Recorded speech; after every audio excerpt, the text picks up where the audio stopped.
The Celtics Talk podcast is presented by 24autogroup.com, 11 locations across New England. You guys have faced a lot of challenges over the last several years as a group. Even going further back with that, this might be your biggest challenge. What are some of the characteristics you like about this group that tells you can get right back into this series? Yeah, resiliency, toughness. We got a great group that has stayed together through it all. So these are the moments where we need to show our resiliency. We need to show our toughness, our mental toughness, because we can get back in this thing, no question.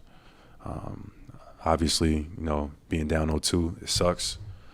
But we got a great group, and if I had to select any guys that can get it done, it's the group. It's the group that we have in our locker room. We just got to come out, be a little bit more poised. Take a deep breath, convert our opportunities. We missed layups, easy baskets, you know what I mean, and take advantage. 2 games, we up 20 points. Somehow end up not with wins. It's inexcusable, but we're gonna learn from it. We're gonna respond. What's up, everybody? POSTGAME POD. Kayla and Chris here at the TD Garden after the Celtics fall to the New York Knicks, improbably 91-90. And Kayla, let's just start it off. Let's get right to it. It's been a night. Right to it. So, it's been a night, Chris. The fire alarm went off here in not in the final seconds after the game. It extended for about an hour, and then the fire alarm went off, and it was just a perfect metaphor for how 100%. this series is. We were getting ready to do Celtics Post Up. It was not going to be a very high energy version of Celtics Post Up. And we had to scrap it. Luckily, we had other programming ready to go and carry us through. But we were back inside the building to relive the more weirder part of the night, which was the Boston Celtics yet again blowing a 20-point lead against the New York Knicks, and now in an 0-2 hole, an improbable 0-2 hole. Where do you want to start? Oh boy. Let's start. Okay, I'm mad. I haven't. You know me. I'm like a optimistic. Let's go. Hey, I am a silver linings type of chick. But not tonight. Not tonight. I mean, 2 20-point leads that the Celtics have now blown, and it's. I feel like the C's, when they're up 20 points, and Eddie mentioned this, but they're starting to play like not to lose. And it's frustrating, Chris, because you have a superstar player in Jason Tatum who only had 13 points here tonight. He was only at the free throw line one time in the entire game, and it happened to be in the final seconds, under a minute to go in this game. And that's your superstar. You want to see him attack, go downhill, get into the paint. If the 3 ball's not especially falling. against this Knicks team, where there are supposed to be exploitable matchups that have helped you build leads at times throughout this series. They were up 12. The Celtics were up 12 with 6.5 minutes to go. Make it stop. So, at least they had a comfortable. At this point, we heard fans, Chris, saying, "I need them to be 35 points or more to feel even a little bit comfortable." So it's so weird, and and I will say I'm not always the most optimistic person, but you're even killed. You're Celtics were up 20. They're looking to add to it. They're on a little bit of a fast break. Tatum lays it down for Jaylen Brown, who goes up and fumbles the ball. Now, it happens. But in that moment, when we're all sitting up there in the media section, I turned to you, Drew, and Scal, and I said, "Oof, that just feels like that was a moment."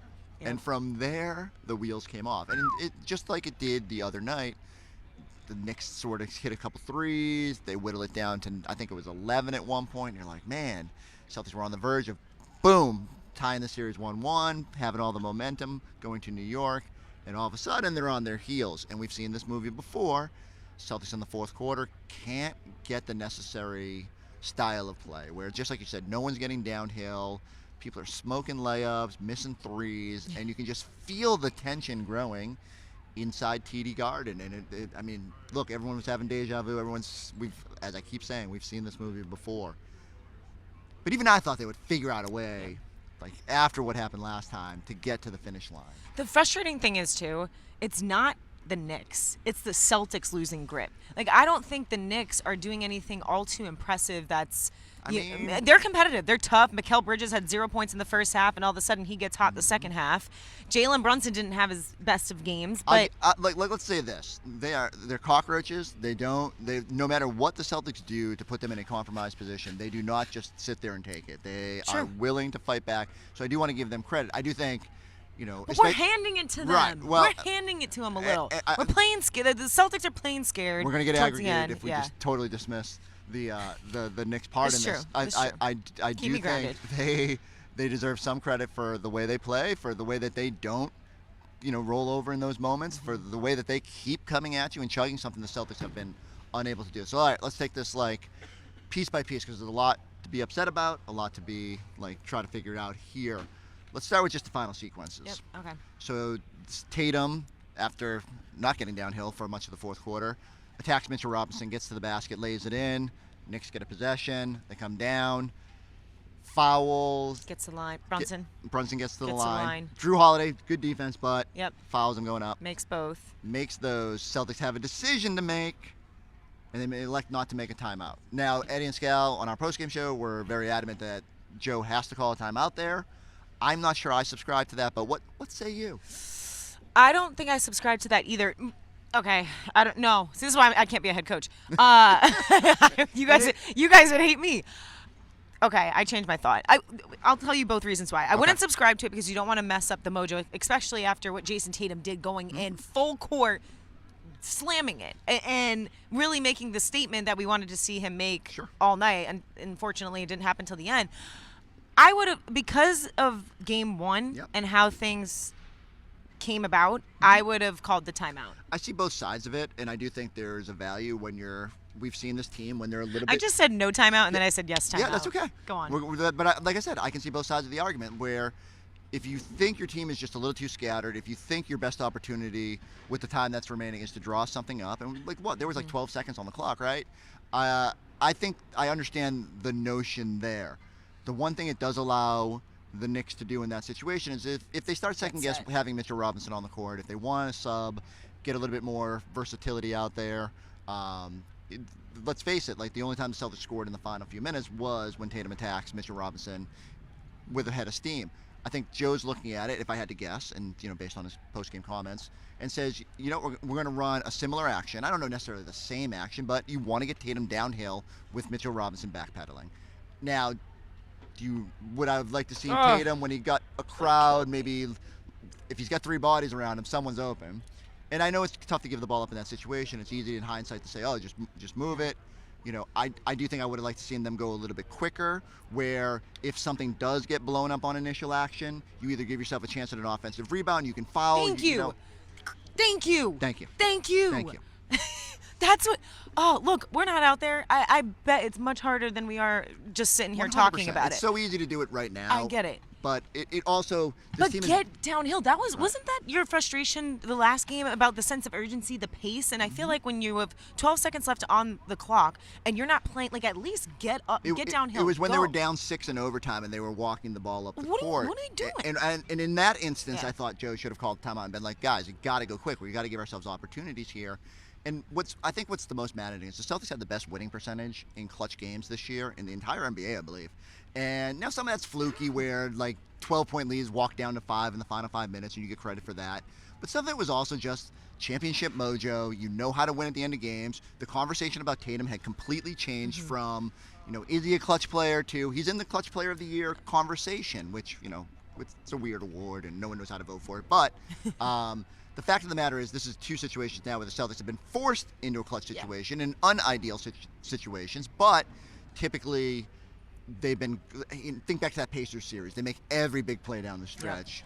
Even against Cleveland, like they always had to sort of find a little something, and especially given the way the last game unfolded, I just thought they would be crisper in that moment, and it's so much easier to do it right now and to go back and look at everything and nitpick and all that. But I do think, like, from the coach to the players to the play call to just the style, like, you can criticize everything about this because 2 20-point blown leads, even as the NBA it seems to be happening in every single game.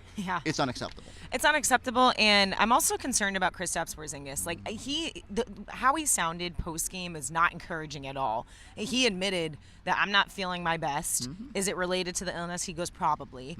And you can just feel him being very candid about his situation, and we already knew that. We already had a feeling of, okay, we don't know if you're going to get the full Kristaps Porzingis at full strength and health, but for the rest of the crew too. Like, you have to play that much better. And look, a lot falls on Jason Tatum's shoulders. Like, I'm not here to say, oh my God, Jason, how could you just let this one slip? Like, he has carried this team numerous years, and then throughout the regular season up until this point. But to be in that absolute elite superstar conversation, you can't afford on 2 straight games to now have your second game only scoring 13 points and not getting to the free throw line. So let's take those each individually. So Tatum comes back from the wrist injury against the Magic, has 3 of maybe his best playoff games, and he's had a lot of them, but to score 35 plus in 3 straight games, grabbing the wrist, kind of like, you can't hurt me. He was dominant. He felt angry. And I think a lot of us came into this series, the conversation again had shifted. It wasn't, is Tatum a playoff performer? It's more like, oh man, this guy might be the best player in the playoffs. And through 2 games, probably not even the top 3. Now he's tried to help in other ways. He tried to rebound. Certainly at the end of the game, he gave you at least a chance with that drive to win this game. And yet, undeniably, it's not enough. In this moment, your superstars have to be great. And it's just jarring to see that the shot has been so far off. Like, those wasn't just the misses that he had, that the total of misses, it was the kind of the quality of misses. Like, those things weren't close. And I know you have to, he has the ball in his hands, final seconds right behind us. He has this, like, fadeaway, and he's one of the best players when it comes to the fadeaway jumper. But you don't want to see it in that moment, Not right? in that moment when you have 3 people chasing you down. You got to find a better play. And I want to go back and look at it. Who was cutting? Who was – because you just needed to get to the basket. You didn't need a 3. God forbid if they settled for a 3, that may have been the better of the worst-case scenario. It was ugly. But based off of the missed 3s lately, I mean, 25 of 100 in the past 2 games now? Is that what it is? 25 of 100 in the past 2 games. That is crazy. That's. Thank goodness for the Timberwolves missing all their 3s, or else this would be even more jarring than it is. All right, you mentioned Kristaps Porzingis doesn't start this game. You mentioned he didn't quite even look himself in the post game. I thought in the pregame. So he comes out, and normally he's smiling and waving and drinking the cappuccino and just kind of giving the crowd a little energy. Up. Came out in the hoodie.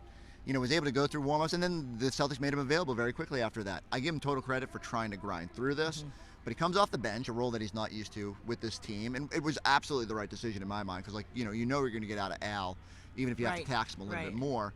And then Kristaps doesn't look good. 5-minute, 43-minute stint, I believe, and sitting at the end of the bench, he was like huffing and puffing. You could tell he did not have his wind.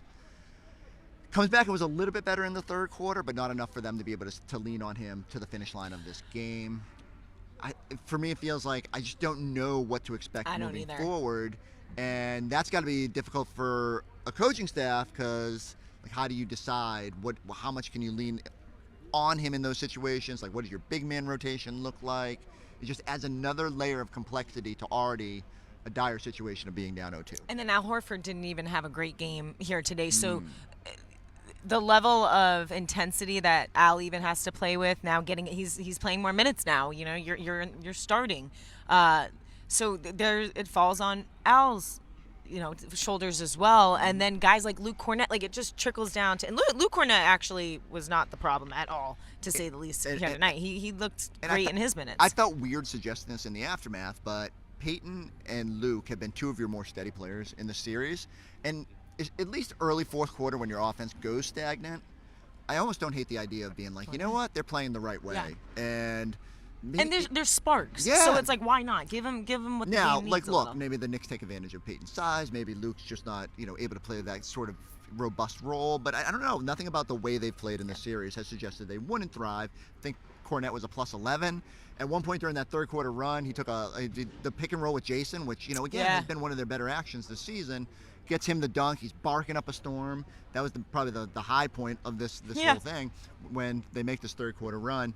So I don't know what the answer is there. I do think that, and I think back to past playoff runs, sometimes you have the Leon Poe game, you have the Nate Robinson, Glenn Davis game, and you just maybe need to lean a little bit harder into guys that have it going, even though in that moment and after what happened in game 1, you're conditioned to want to lean on your stars and the starters that. And you should. The answer is plain and simple, and this is the pros and cons of being a superstar player. You win games because of you, and you lose games because of you. And when you have Jason Tatum had more rebounds than he did points, 14-13, it's not, they lost by 1. You know, like he's not even playing how he normally plays. So it's frustrating, and it's not easy. It's not easy. That's why there's only the amount of a number of superstars in that conversation is not a whole lot, and he's trying to get there, but it has to be in games like this when some of the other guys, Sam Hauser was a no-go, Kristaps Porzingis was not himself, Al Horford didn't have his great game. Like, the superstars have to be superstars. So we've talked about a few things about, you know, the decisions on the rotations, the late game offense, the late game timeout. Where does Joe fall? Where do you fall on Joe on this? Joe is going to get a lot of heat. The coach typically does when things fall apart in 2 games, when you can't catch your team, when you can't get them for the second straight game to get away from their play style of getting too complacent. Is it fair that Joe's going to get a little bit of heat for this? Yeah, it is fair. You're the coach. You will get heat. You deserve to get heat, not because Joe Mazzulla is a bad coach. I think he's a fantastic coach, and you may comment differently, but I think Joe Mazzulla is a great coach, and he knows these guys. These guys buy into what he's doing. Right now, we have not seen that in the past 2 games. The game 1 where he was sprinting on, the court to call a timeout, and here's what needs to happen. You need to go to the refs ahead of time, say, hey, it's loud. Right. They may not be looking your direction. Like, that can't happen. You have to make it clear to the officials, I'm going to look to me because I may be calling a timeout. So I think that does. Like, that falls on Joe Mazzulla. In this game, calling a timeout, I'm not worried so much about that decision-making. But it's more the fourth quarter complacency, it's also, right? Right, and it's on Joe and the coaching staff, specifically Joe, to say, hey, we need to play with better pace. Yep. We can't be trotting down with 12 seconds, however many seconds to go on the clock, and then make a play. Because we need to buy ourselves some extra time if the play doesn't work like it didn't, and then we can maybe kick it to one extra pass and find a way. So, yeah, I mean, he's going to get heat. He knows he's going to get heat. He's going to have the stoic face, and hats off to him for doing that. But it's real. I mean, they're going to have to bounce back now. No question. The one thing I will say is Joe loves nothing more than adversity and uncomfortableness. This could be a good story. It's a frustrating one right now. If you're trying to put a positive spin on it, which we'll try to do in a minute. But for now, here's Joe at the podium after the game talking about what went wrong. Joe, what happened there in the last 5 minutes? It just seemed like you guys couldn't score, and they just made every play. Yeah, they made every play, and like I said, even throughout the end of the fourth quarter, I thought we generated some good looks, and then I thought we had some live ball turnovers, and they took advantage of it. So they made the necessary plays to win. We put ourselves in position to do that, and we just didn't make the plays. You guys, two days off. How do you respond from this? This is just another blown 20-point lead. Exactly your worst nightmare. How do you come back from this? You just take a look at it, figure out where you have to be better, and put a full 48 minutes together. So have an understanding that it's going to be difficult, but that's why we do what we do, and figure out where we have to get better and do that. Joe, what was the thought process with not calling timeout there with 12 seconds left? Had one left, got a good look on the exact same play 20 seconds earlier, tried to execute the exact same thing. They did a better job of their lower pickup point, and we weren't able to get the advantage that we had on the last Tatum dunk. So good full court setting. They subbed out Towns, weren't able to sub out Brunson, had action there, and we just didn't execute. And then but how much is the time consideration a factor there with 12, giving yourself a couple cracks at it?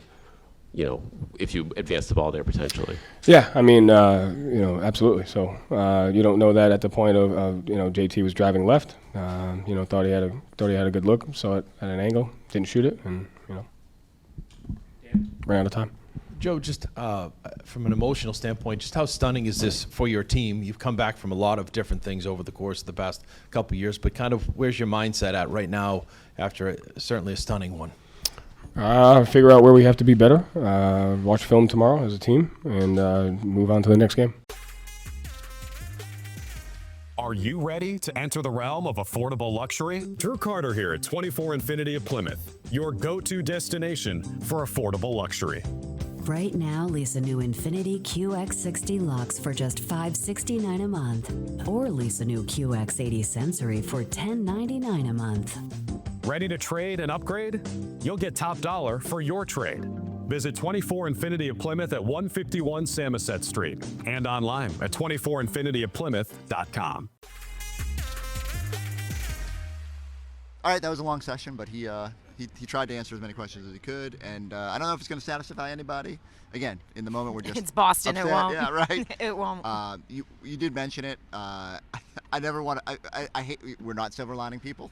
No, we can't tonight. we can't. I can't even. You guys know it's I a got real nothing. thing when I can't silver line anything. Again, Joe's favorite thing on earth is being uncomfortable in adversity. I do think that couple that with the Celtics' success on the road. You know, while the numbers tell you 92% of the time you go down 0-2, team does not win. It drops a little bit. It was weird. Like when home teams lose the first two games, they're actually better at winning the series. I think they're 85.7%. They've gone on to win the series. So it's but, still 87. We're talking the number.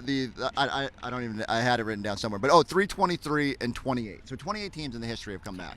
Okay. The last time the Celtics did this, coming back from a 2-0 series deficit, it was 2017 against the Bulls, and it was a magical moment when Brad Stevens decided to play Gerald Green. And I'm telling you, I've never had a moment where we're in a pregame huddle or a pregame scrum, and every reporter's like jaw drop. Like Just we're like, wait, starting to tweet, starting to write. I don't know what the comparable move would be. Like maybe Joe. Do they need like a move? Like I know, but like, and that's Did the they thing. make a flex move like that? You're too good. At that point, you were scrambling. Yeah. And Rondo got hurt in that series. That was big for them. Sure. So what I think the comparable thing would be like Joe decided to start Torrey Craig, or some bench guy. That would concern the heck out of me. Not because like Torrey Craig may yeah. be the fun little spark that you need. This I can't get behind it this early in losses. Yeah. If they're down 0-3, which where's the Kayla, parquet? why would you even bring that into existence? Hold on. The parquet. There's tons of wood I'm here. knocking on the wall. Yeah, that was a crazy move. But like, in another scenario, maybe not in the third game, down 0-2. Right? The only other silver lining I will cling to or try to tell people, and in their moment of despair, at some point the shot's got to start falling, right? Like water has to find its Holy level. smoke! Since the Orlando series. It's crazy. Now Orlando series at least made sense. Yeah, because Their they were closing physicality, out their hard. defense, Yeah. They're trying to take away the three. And this one, the Celtics have had a whole bunch of good looks. And poor Derek White hasn't gotten anything to fall. Jaylen Brown hasn't been able to get that three-pointer to go consistently. I just think they will.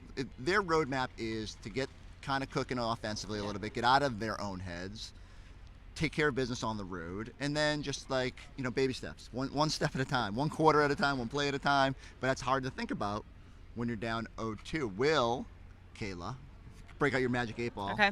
Will water find its level? Yes. Water will. You know why? I hate that you're doing this. I hate. Your wife thinks differently. Mike Giardi thinks differently. Yep. I hate that you have to take one for the team. That they put you in this situation. It's the okay. Celtics here. So- Chris did announce. You want to announce it to him? So, well, I mean. Do you want to backtrack? Are you sure about this? Yeah, no. I'm going to own it. Longtime listeners of the Celtics Talk podcast sad. understand. When the Celtics were a little bit up and down in January and February, I took one for the team. I said I'm going to grow a stupid mustache, and we were going to ride it out. I never thought it was stupid, though. Until we were on a duck boat. Sad. I've gone through various stages. I've loved it. I've hated it. But don't. Go ahead. No. I can Don't tell you you. need to fight through it? We'll clean it a little more. I don't know. I'll give, sure? I'll give it some thought. But here's the thing: my wife hates it. My children hate it. 94% of respondents hate it. I'm And part of that 6% though, Chris. Put it this way: more teams have come back from a 2-0 deficit than people that like my mustache. So, I am thinking, and for the vibes, much like when Jaylen Brown checks Mercury in retrograde, I will shave this mustache at some point. We were talking about doing it on post up, and then it got canceled. So maybe that was the universe's way of saying maybe think about it. Yeah. I'll sleep on it tonight. Okay. And maybe on early edition tomorrow, maybe this Saturday Just before the pregame show. groom the stash in the morning and see know. what it's telling I- you. Listen to the stash. Okay, the stash has gotten you this far, which that's not great at the start of this series, but you know what? I'm glad about it. I'm glad that we can end the night with a little bit of levity I haven't smiled on that. between the two disaster games in a row, unprecedented losses for the Boston Celtics. We were able to bring Fans, it all hang back to. in there. Hang in there. I will leave you with this. While I am often, again, an absolute mess in these situations and get very frustrated on the post-game show and try to talk through it, And I don't. It normally takes me till the next morning to be like, okay, like not the end of the world. This team has been through this. They've throw out another number. They haven't lost more than back-to-back games in 2+ seasons now. Although they didn't lose back-to-back games in the postseason last year. They made it look easy. Well, there were some out there that wanted this to be difficult. They wanted the Celtics to have to work to get to a title. Well, there you go. Here you go. And so we'll see what happens from here. It is fun that we have some new storylines. Yeah, we got storylines, right? headlines. So we're gonna have plenty to Writers talk are about. writing. And Chris is potting. I lost my blazer at one point. I was just like, it's too hot. We were outside. Did you chuck it? I just chucked it. Yeah, I figured that. You know what I should have done was when the alarm went off, I should have gone to CVS and got the razor, and we could have just done it right now. Yeah, exactly. But we will wait till soon. You'll see it on your airwaves. So I need everybody to go subscribe, go check us out on the YouTube page. If anyone would like to talk me off the ledge about shaving this mustache, you have the comment section here on the YouTube page. like to keep it, like to keep it, like to keep it. It's gonna be none. We'll catch you next time I'll make burner accounts on like the it. Celtics Talk podcast.